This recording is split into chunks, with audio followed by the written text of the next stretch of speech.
મને દુઃખ થયું આજે યુસીસીમાં અમારા આદિવાસી સમાજના લોકોએ સમર્થન આપ્યું અને ઘણાએ તો એવું કીધું કે આદિવાસીઓ પર લાગુ પડવું જોઈએ.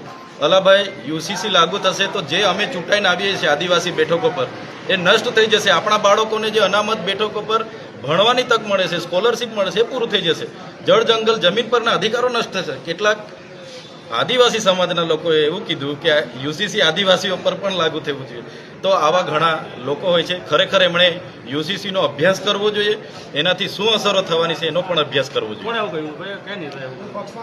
મેં કોઈ વ્યક્તિગત નામ નહીં લેમ, પણ ઘણા આદિવાસી આગેવાનો એવું કીધું કે યુસીસીમાં આદિવાસીઓનો પણ સમાવેશ કરવો જોઈએ.